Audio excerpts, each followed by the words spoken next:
जय हिंद दोस्तों। World war to का समय था जब जर्मनी और यूरोप से सारे ज्यूज़ को क्लीन किया जा रहा था। तो ज्यूज़ को अब कहीं ना कहीं तो भागना ही पड़ेगा।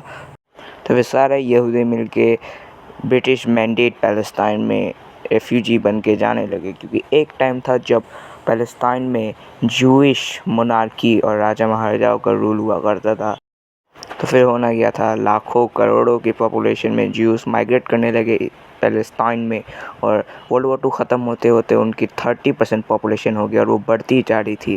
फिर टाइम आता 1948 का, जब अंग्रेज़ों को पैलेस्टाइन से भागने का टाइम आ गया। लेकिन वहाँ पे कुछ जगहों में ज्यूज़ की पॉपुलेशन इतनी बढ़ चुकी थी कि वो मेजॉरिटी में आ जाते हैं।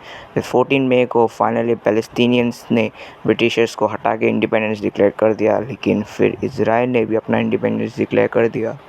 खैर, इन पैलेस्टीनियंस ने कोई अपनी कंट्री तो बनाई नहीं थी, आसपास के कंट्रीज़ के साथ मिक्स हो गए थे। फिर अगले दिन यानी 15 मई को सारे अरब नेशंस ने इसराइल के ऊपर वॉर डिक्लेयर कर दिया और इसराइल भी वॉर के लिए चला गया।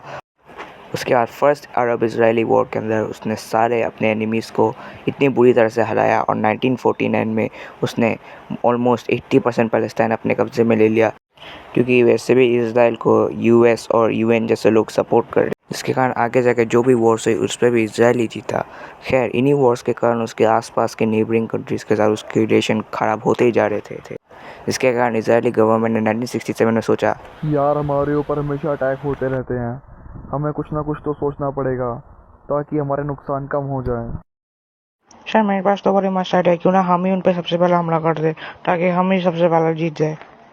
ये आइडिया तो काफ़ी मस्त आइडिया है, तुम तो जीनियस निकले, बहुत बेहतरीन आइडिया ये तो। फिर होना क्या था, प्लानिंग होती है 5 जून 1967 में कि इसराइल इजिप्ट पे हमला करेगा। तो ये डिसाइड होता है कि इसराइल अभी इजिप्ट पे हमला करेगा, उसके सिनाई पेनिनसुला के ऊपर। तो होना क्या था, सुबह के 5 बजे इजरायली एयरफोर्स निकल जाती है पूरे इजिप्ट की ओर, और वहाँ पे वो मेजरली हर एक इजिप्शियन मिलिट्री बेस के ऊपर हमला करते हैं और 90% से भी ज़्यादा इजिप्शियन एयरफोर्स ख़त्म करते हैं। फिर रात के टाइम पे एयरफोर्स अपना यू टर्न लेती है और अब इजिप्ट के हमला करने के बाद जॉर्डन और सीरिया की तरफ बढ़ती है। फिर होना क्या था, उन लोगों ने जॉर्डन और सीरिया दोनों के मिलिट्री बेसेस के ऊपर हमला कर दिया और उनकी भी एयरफोर्स ख़त्म कर दी। फिर इजरायली एयरफोर्स का सारा काम ख़त्म हो गया था, यानी अब ग्राउंड इन्वेजन स्टार्ट करना बाकी था।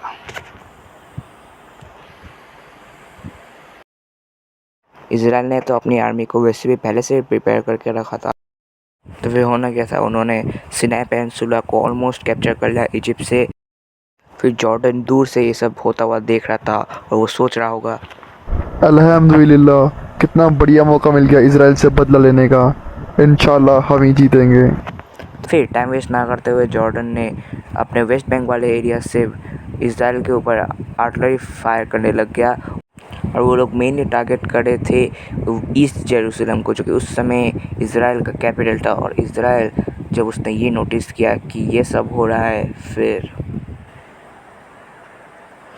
उसने डायरेक्टली अपनी आर्मी सेंड कर दी ईस्ट बैंक की तरफ, जो कि जॉर्डन का पार्ट था। तो फिर होना क्या था, एक ही दिन में उन लोगों ने पूरी जॉर्डन आर्मी को हरा के ईस्ट बैंक को अपने कब्जे में ले लिया। डे 4 का टाइम में ज़्यादा कुछ हुआ नहीं, जो बचे कुछ एरियाज़ थे जिनको उन लोगों ने कैप्चर नहीं किया था, उनकी तरफ उन्होंने आर्मी और भेजा। अब गोल्डन हाइट्स, जो कि सीरिया का एक पार्ट था, वहाँ पे इसराइल ने सोचा कि इन्वेजन लॉन्च करना चाहिए। और 1 घंटे बाद ही उन लोगों ने अपनी आर्मी भेज दी सीरिया के अंदर। और फिर होना गया था, उन लोगों ने सीरिया को भी बहुत बुरी तरह हराया। उसके बाद डे 6 में रात तक उन लोगों ने हर जगह को कैप्चर किया और पूरा इसराइल अपने से 4 गुना ज़्यादा बड़ा हो चुका था। और 6 बजे के टाइम पे सारे एनिमीज़ ने सीज़ फायर पे एग्री कर दिया, और जिसके कारण इसराइल एक ग्रेटर इसराइल बन चुका था। लेकिन फिर 1982 में उसने सिनाई पेनिनसुला और वेस्ट बैंक दोनों को इजिप्ट और जॉर्डन को दे दिया। उसके बाद 2005 में गाज़ा स्ट्रिप को भी वापस इजिप्ट को दे दिया। खैर, आजकल जब भी इसराइल के साथ कोई भी कंट्री लड़ता है, वो भी हमेशा हारता ही है कुछ कारणों के कारण, जो कि हमें पता नहीं।